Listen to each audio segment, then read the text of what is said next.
The eviction notice was stapled to my door, not taped.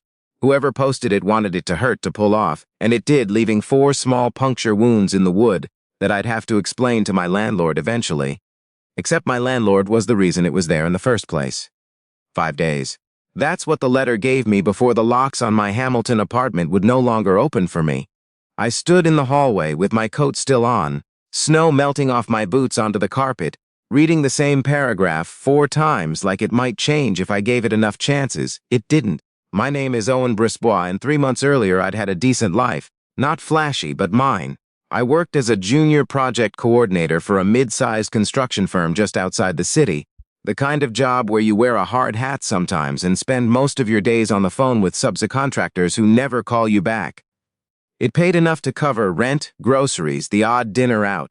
Then the company lost its biggest contract to a competitor with deeper pockets, and within 6 weeks they'd laid off almost 1/3 of the staff. I was part of that third. I told myself it wouldn't take long to find something else.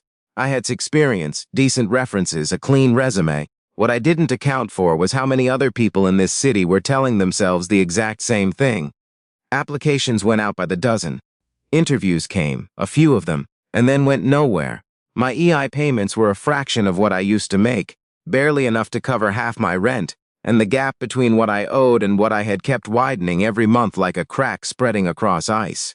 If stories like this mean something to you, if you still believe a stranger's kindness can turn a person's whole life around, do me a favor and hit that like button. Drop a comment telling me where you're watching from, and subscribe if you haven't already. It costs nothing, and it tells me people are still out there listening. By the time the notice showed up, I'd already missed 2 months of rent. My landlord wasn't a bad guy, just a businessman running a building, and businessmen running buildings don't get to be sentimental about empty units. I understood that even while it gutted me. My apartment wasn't much: 1 bedroom, a kitchen with cabinets that never quite closed right, a view of a parking lot if you stood at the right angle by the window. But it had been mine for 2.5 years, long enough that I knew which floorboard creaked outside the bathroom, long enough that the silence in it on a Tuesday afternoon felt like a held breath instead of just empty air. I spent those 5 days the way you'd expect, refreshing job boards until my eyes burned, calling people who didn't call back, pricing out storage units I couldn't afford in case I needed somewhere to put what little furniture I owned. The worst part wasn't even the fear of where I'd sleep. I had a cousin in Burlington who'd already said I could crash on her couch if it came to that. The worst part was the small, constant shame of it, running into the building super in the lobby and wondering if he already knew, catching my reflection in the elevator doors and not quite recognizing the guy looking back hollow around the eyes in a way I hadn't noticed creeping up on me. By day 3, I'd started boxing things up, not because I'd given up exactly, but because some part of me needed to feel like I was doing something, instead of just waiting for the inevitable to arrive. I was wrapping up the few dishes I owned in old newspaper, soft, almost apologetic. Nothing like the hard wrap of a landlord coming to remind you of a deadline. I opened it expecting trouble. What I got instead was Margot Desjardins. I knew Margot a little. In the loose way you know someone who owns the building you live in, but mostly deals with you through a property management company. She was somewhere in her late 50s, silver-streaked hair pulled back, the kind of woman who looked like she'd never once raised her voice and never needed to. She'd inherited the building from her late husband a decade earlier, and as far as I knew, mostly stayed out of the day-to-day. I'd maybe spoken 3 full sentences to her in 2.5 years. She glanced past me into the apartment, the half-packed boxes, the bare bookshelf, the general wreckage of a life being folded down into something smaller. Something in her face shifted, not pity exactly, more like recognition. "Owen," she said, "do you have a few minutes?" I let her in because I didn't know what else to do. She sat on the edge of my couch, like she was trying not to take up too much space, and for a moment neither of us said anything. Then she told me she'd just gotten back from Halifax, where she'd been helping her son with his new baby for the better part of a month, and that she'd only that morning gone through the building paperwork. Her property manager had been handling in her absence. She'd seen my file. She'd seen the eviction notice with her own signature stamped on it, a signature she said she didn't even remember authorizing, because in practice her management company handled those decisions on autopilot, and she'd simply trusted the process. "What happened?" she asked, not unkindly. Just direct. I almost brushed her off. Pride is a strange, stubborn thing. It doesn't leave you just because you've lost everything else. But there was something about the way she waited, patient, not filling the silence for me, that made the whole story count anyway. The layoff. The interviews that led nowhere. The math that never worked no matter how many times I redid it at 2 in the morning.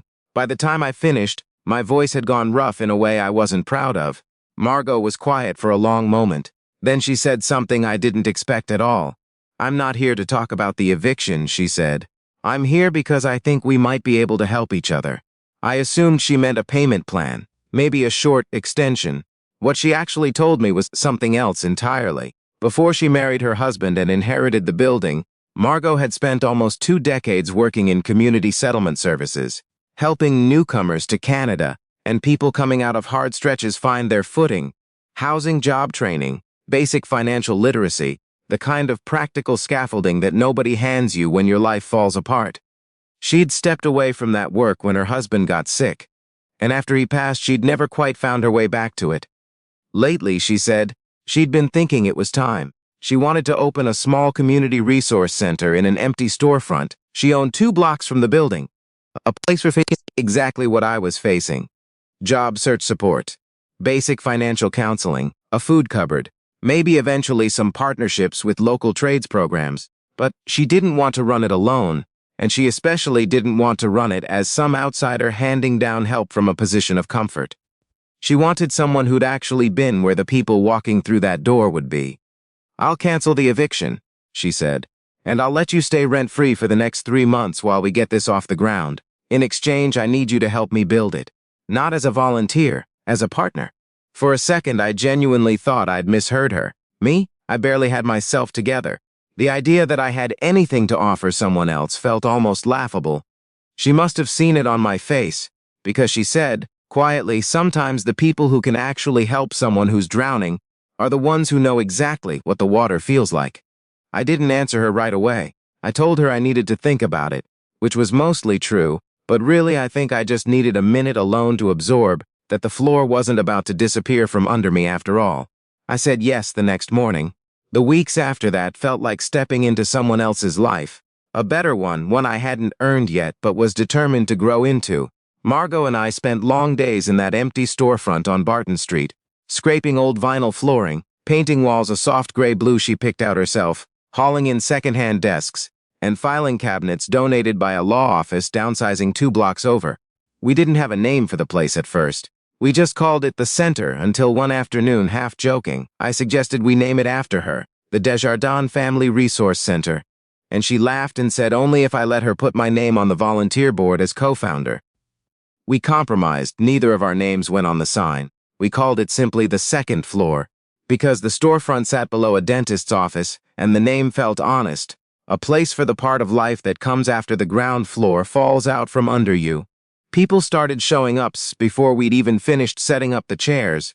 A woman named Priya who'd just arrived from Mumbai with an engineering degree nobody local would recognize, needing help translating her credentials into something Canadian employers understood. A guy in his 50s named Wayne, who'd worked the same auto parts warehouse for 22 years before it shut down, needing someone to help him build a resume he hadn't touched since before email existed. A teenager who came in twice a week just to use the printer for school applications because his family didn't own one.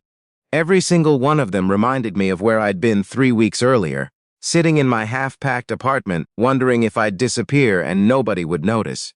And every time one of them left with something, a lead, a referral, just a little more hope than they'd walked in with.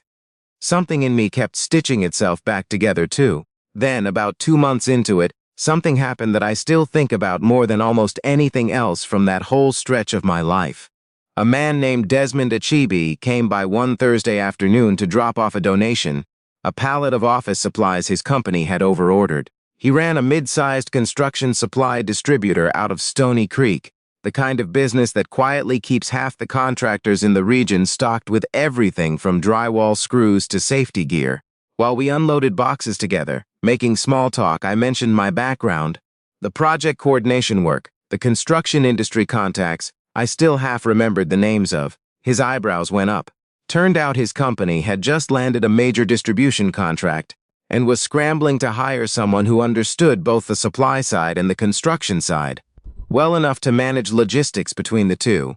He asked if I'd be interested in coming in for a conversation. 2 days later, that conversation turned into an actual interview, and 4 days after that, I was sitting in my car in his parking lot, holding an offer letter, reading it twice just to make sure the words weren't going to rearrange themselves into something less real. I want to ask you something before we get to the end of this.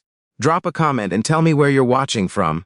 And if you've got a moment, tell me about one act of kindness you witnessed, big or small, that you've never quite forgotten.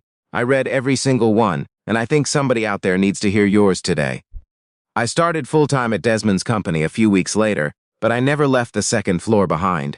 I still show up most Saturday mornings, even now, almost 3 years later. Margot eventually hired 2 part-time staff and a settlement counselor fluent in 3 languages, and the place has grown into something neither of us could have mapped out on day one. Last I checked, we'd helped somewhere north of 1,800 people find work, housing, or just a steadier footing than they'd walked in with. But honestly, what stays with me isn't the numbers. It's the version of myself that knocked on Margot's door, or rather the version of her that knocked on mine, when she had every reason in the world to just let the system do what systems do. She looked at a guy 3 days from being Thaffels and didn't see a liability to clear off her books. She saw somebody worth betting on.